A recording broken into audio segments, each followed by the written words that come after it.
Bismillahirrahmanirrahim. Assalamualaikum warahmatullahi wabarakatuh. Alhamdulillah. Alhamdulillahilladzi hadana lihada wa ma kunna linahtadiya laula an hadanallah. Wassalatu wassalamu ala man fis sama ismuhu Ahmad wa fil ardi ismuhu Muhammad wa ala alihi wa sahbihi ajma'in amma ba'du. Perkenalkan, nama saya Fahrul Razi. Di sini saya membuat video bertujuan untuk memenuhi tugas UAS saya yang diberikan oleh dosen, yang mana mata kuliahnya yaitu filsafat ilmu. Dan pada saat ini saya akan membahas mengapa dunia harus mematuhi hukum. Di sini saya bukan membahas tentang hukum hukum yang terjadi di masyarakat atau hukum kepemerintahan, melainkan hukum yang berkaitan dengan ilmu fisika. Dalam bab ini dan bab yang berikutnya, kita akan beralih ke pertanyaan ontologis. Pertanyaan-pertanyaan tentang berbagai hal yang ada di dunia. Entitas macam apa yang diasumsikan atau ditunjukkan keberadaannya di dunia menurut ilmu pengetahuan. Sebagai jawaban atas pernyataan tersebut atau pertanyaan tersebut telah diterima begitu saja dalam buku ini hingga saat ini. Sudah menjadi hal yang wajar bahwa ada hukum yang mengatur perilaku dunia dan merupakan urusan ilmu pengetahuan untuk menemukannya. Bab ini membahas tentang entitas seperti apa undang-undang tersebut. Gagasan bahwa dunia diatur oleh hukum yang merupakan urusan ilmu pengetahuan adalah hal yang lumrah. Namun, pernyataan tentang apa maksud dari gagasan ini bukanlah suatu masalah. Masalah mendasar disoroti oleh Robert Boyle pada abad ke-17. Gagasan tentang hukum berasal dari bidang sosial yang masuk akal. Hukum masyarakat dipatuhi atau tidak dipatuhi oleh seseorang yang mampu memahami hukum dan akibat jika melanggarnya. Namun, jika hukum dipahami secara alami, bagaimana bisa dikatakan bahwa sistem material di alam mematuhi hukum? Karena mereka hampir tidak dapat dikatakan berada dalam posisi memahami hukum. Hukum untuk apa? Tidak dapat dikatakan berada dalam posisi untuk memahami hukum-hukum yang harus mereka patuhi. Dan dalam hal apapun, hukum dasar yang berlaku di dalam ilmu pengetahuan dianggap tidak ada pengecualian, sehingga ada kolerasinya dengan pelanggaran yang dilakukan seseorang. Hukum sosial yang mengambil konsekuensinya. Apa yang membuat materi sesuai dengan hukum? Ini adalah sebuah pertanyaan yang dijawab oleh Robert Boyle dan dia menjawab dari pertanyaan tersebut. Robert Boyle menjawab yaitu bahwa Tuhan membuat materi berperilaku sesuai dengan hukum yang telah Tuhan tetapkan. Menurut yang telah saya baca di sebuah artikel, bukan karena alam semesta bertindak berdasarkan hukum ilmiah, namun hukum-hukum ini adalah alat yang digunakan manusia untuk mengukur cara kerja alam semesta. Dengan kata lain, alam semesta bekerja sebagaimana mestinya, bukan berdasarkan undang-undang atau konvensi apapun, tetapi karena begitulah adanya. Selanjutnya, eh, yaitu tentang hukum bagai keteraturan. Salah satu jawaban umum terhadap pertanyaan apa yang membuat materi berperilaku sesuai dengan hukum adalah menyangkal legitimitasnya. Alur pemikir yang terlibat di sini, diungkap dengan tegas oleh seorang filsafat David Hume dan yang telah berpengaruh sejak saat itu. Dari sudut pandang manusia, ada suatu kesalahan untuk berasumsi bahwa perilaku yang sesuai dengan hukum disebabkan oleh apapun. Memang benar, seluruh gagasan tentang hubungan sebab akibat di alam dipertanyakan. Alasannya seperti ini. Ketika misalnya dua bola biliar ditumbukkan, kita dapat mengamati gerakannya sebelum dan setelah tumbukan atau setelah dipukul. Dan kita mungkin dapat melihat cara di mana kecepatan tersebut dihubungkan dengan kecepatan sebelum tumbukan. Namun apa yang kita tidak pernah lakukan lihat adalah suatu selain ini dapat diidentifikasikan dengan sebab akibat dari suatu bola terhadap bola lainnya. Dari sudut pandang, dari sudut pandang ini, sebab akibat tidak lain adalah hubungan biasa dan hubungan mengambil bentuk. Hmm. Misal, misal contoh lagi dari hukum jatuh Galileo. Setiap benda berat yang dilepaskan ke permukaan bumi, benda itu jatuh ke tanah dengan percepatan tetap. Inilah yang disebut pandangan keteraturan hukum. Tidak ada suatu pun yang membuat suatu benda berperilaku sesuai dengan hukum karena hukum tidak lain hanyalah keteraturan de facto atau peristiwa. Contoh-contoh semacam ini banyak sekali dan mereka menyarankan bahwa ada sesuatu yang lebih dalam hukum alam daripada sekedar keteraturan. Kesulitan lain dalam pandangan keteraturan adalah kegagalan dalam mengidentifikasikan arah keteraturan, ketergantungan, sebab akibat.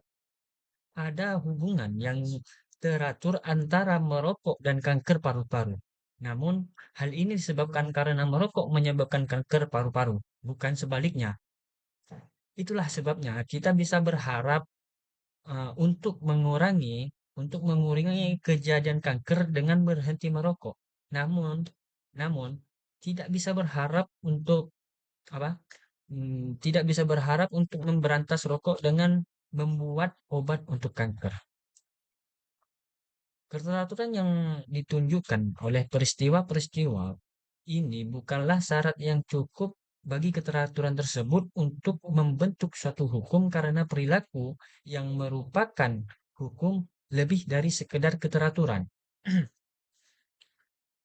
Terlepas dari kesulitan dengan gagasan bahwa keteraturan merupakan syarat yang cukup bagi suatu hukum. Pertimbangan ini langsung tentang hukum sebagaimana yang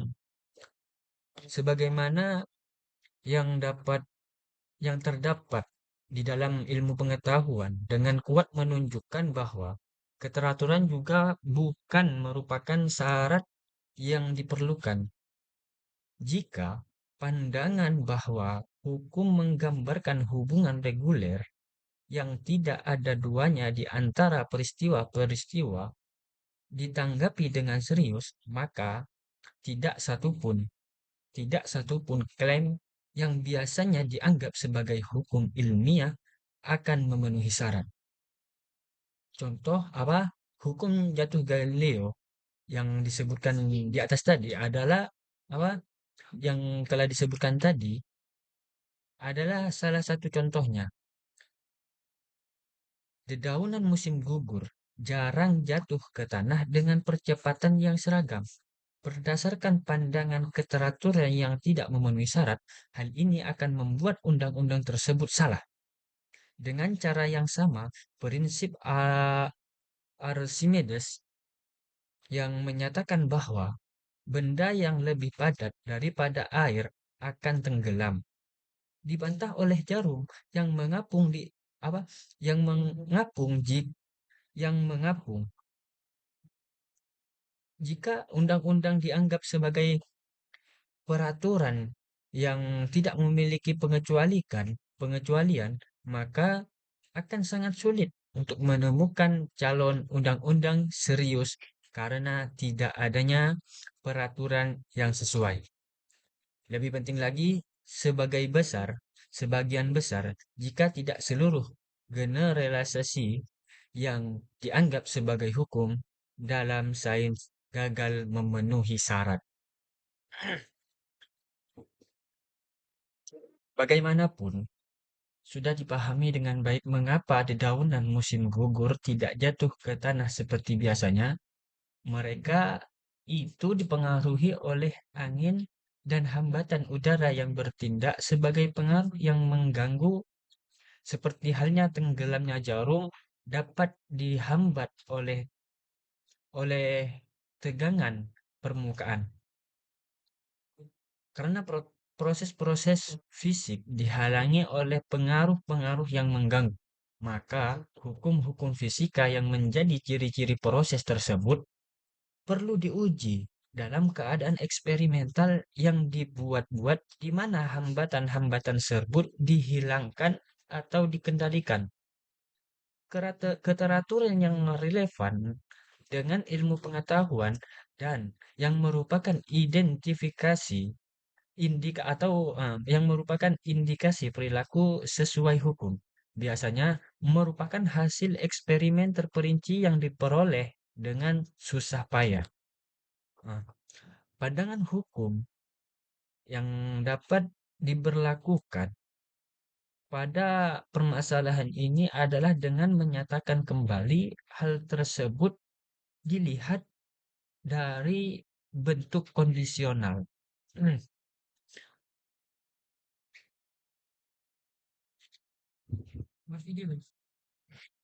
Hukum jatuh Galileo akan dianggap berlaku hanya jika benda berat dijatuhkan dalam situasi di mana hambatan udara dan sejenisnya telah dihilangkan. Jadi, dedaunan musim gugur tidak tunduk pada hukum musim gugur pada musim gugur. Menurut versi pandangan keteraturan yang direvisi ini, bukankah ini bertentangan dengan institusi kita? Bukankah kita mengatakan bahwa daun musim gugur diatur oleh musim gugur, namun juga diatur oleh hukum yang mengatur hambatan udara dan aerodinamika, sehingga kejatuhan diakibatkannya diakibatkannya merupakan akibat rumit dari berbagai hukum yang bekerja secara bersamaan. Kesulitan di sini mencerminkan masalah muncul jika eksperimen baru dianggap melelahkan. Apa yang bisa dikatakan mengenai pengetahuan ilmiah? Sebab seperti yang telah kita bahas sebelumnya, pengertian yang kuat bahwa kemajuan ilmu pengetahuan dapat dipahami sebagai akumulasi pengetahuan eksperimental yang stabil. Namun, tetap saja hal ini tidak dapat dipahami. Hal ini membuat kita tidak tahu bagaimana pengetahuan yang diperoleh dalam situasi eksperimen dapat dipindahkan keluar situasi tersebut dan digunakan di tempat lain. Bagaimana jika menjelaskan penggunaan fisika oleh para insinyur, penggunaan pengelolaan radioaktif oleh dalam geologi sejarah, atau penerapan teori Newton pada penggerakan komet? Jika hukum ilmiah diasumsikan berlaku di luar dan juga di dalam situasi eksperimen, maka hukum tidak dapat diidentifikasikan dengan keteraturan yang dapat dicapai dalam suatu eksperimen. Pandangan keteraturan hukum tidak akan berhasil. Selanjutnya yaitu hukum sebagai karakterisasi kekuasaan atau disposisi. Ada jalan keluar yang lugas untuk mengatasi permasalahan tersebut melalui gagasan undang-undang yang telah kita bahas selama ini. Ini juga melibatkan mengapa dengan serius apa yang tersirat dalam banyak hal yang masuk akal. yang masuk akal ilmu pengetahuan, yaitu bahwa dunia material itu aktif. Segala sesuatu yang terjadi di dunia ini atas kemauannya sendiri. Hal itu terjadi karena eh, entitas-entitas di dunia ini memiliki kapasitas atau kekuasaan atau watak kecenderungan untuk bertindak atau berperilaku sesuai dengan apa yang mereka lakukan. Eh, Bola seperti bola memantul karena elastis. Nah, begitu kita memasukkan hal-hal seperti watak, kecenderungan, kekuasaan, dan kapasitas ke dalam karakterisasi sistem material, maka hukum alam dapat dianggap sebagai ciri watak. Kecenderungan kekuasaan atau kapasitas tersebut, hukum hukum jatuh Galileo menggambarkan disposisi ke dalam karakterisasi eh, apa? Hukum jatuh Galileo menggambarkan di posisi benda berat untuk jatuh ke tanah dengan percepatan seragam dan hukum gravitasi Newton menggambarkan gaya tarik-menarik antar benda masif. Ketika kita menafsirkan hukum dengan cara ini, kita tidak perlu lagi mengharapkan hukum menggambarkan rangkaian kejadian dunia karena kejadian-kejadian tersebut biasanya merupakan hasil dari beberapa disposisi, kecenderungan, kekuatan, atau kapasitas yang bertindak bersama-sama dengan cara yang kompleks. Fakta bahwa kecenderungan daun untuk berguguran sesuai dengan hukum Galileo dibanjiri oleh pengaruh angin bukanlah alasan untuk meragukan bahwa eh, kecenderungan tersebut terus mempengaruhi daun sesuai dengan hukum. Dari sudut pandang ini, kita dapat dengan mudah memahami mengapa eksperimen diperlukan untuk mengumpulkan informasi yang relevan untuk identifikasi suatu hukum, kecenderungan-kecenderungan yang berkaitan dengan hukum yang sedang diselidiki.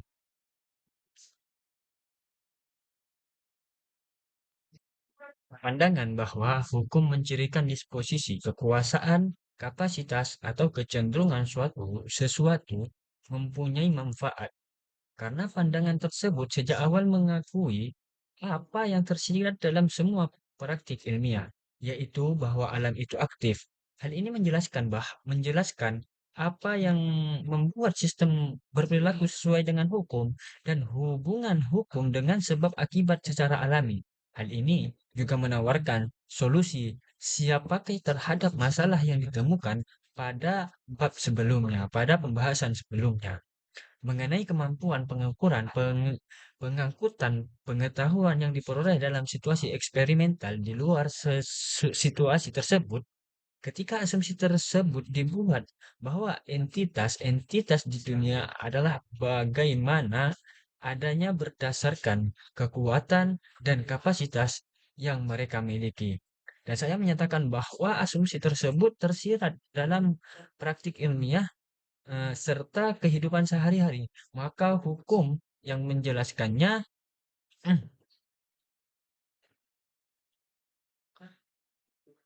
menjelaskannya kekuasaan dan kapasitas tersebut yang diidentifikasi dalam situasi eksperimental dapat dianggap berlaku di luar situasi tersebut juga. Namun demikian, saya dapat meninggalkan hal ini di sini dengan hati nurani yang baik karena ada hukum-hukum ilmu pengetahuan yang penting, yang sulit untuk dimasukkan ke dalam skema ini. Bahasan yang terakhir yaitu hukum termodinamika dan kekekalan. Mari kita merujuk pada pandangan yang telah saya sampaikan dan saya jelaskan tadi, yang memahami hukum sebagai ciri kekuatan sebab akibat sebagai pandangan sebab akibat dari hukum. Ada hukum penting dalam fisika yang tidak sesuai dengan skema ini. Hukum pertama dan kedua, termodinamika tidak berlaku dan demikian pula dengan serangkaian hukum kekekalan dalam fisika partikel fundamental. Hukum pertama termodinamika menyatakan bahwa energi suatu sistem terisolasi adalah suatu sistem terisolasi adalah konstan. Hukum kedua yang menyatakan bahwa entropi suatu sistem terisolasi tidak dapat berkurang, mempunyai konsekuensi seperti memastikan bahwa panas mengalir dari benda panas ke benda dingin dan bukan sebaliknya, dan mengesampingkan kemungkinan me- mengekstraksi energi panas dari laut dan melepaskannya.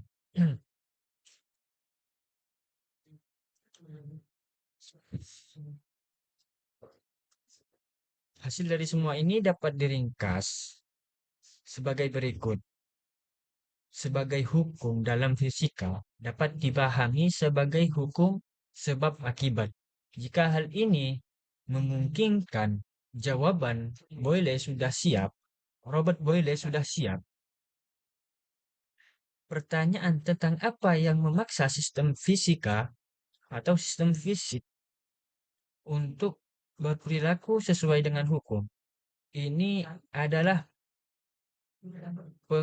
pengoperasian kekuatan dan kepastian sebab akibat yang dicirikan oleh hukum yang membuat sistem mematuhinya. Namun, kita telah melihat bahwa ada hukum dasar dalam fisika yang tidak dapat ditafsirkan sebagai hukum sebab akibat. Dalam kasus ini, tidak ada jawaban siapakah terhadap pertanyaan Robert Boyle, apa yang membuat sistem berperilaku sesuai dengan hukum kekekalan energi. Mereka melakukannya begitu saja. Saya tidak sepenuhnya nyaman dengan situasi ini, namun saya tidak melihat bagaimana hal ini dapat dihindari. Jadi mungkin ini saja yang dapat saya sampaikan dan saya jelaskan. Mohon maaf apabila ada kekurangan karena itu murni dari kebodohan saya sendiri. Apabila ada kata-kata yang kurang berkenan, mohon maaf beribu maaf.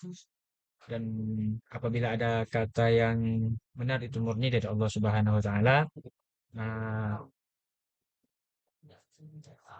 saya akhiri video kali ini dengan mengucapkan Assalamualaikum warahmatullahi wabarakatuh.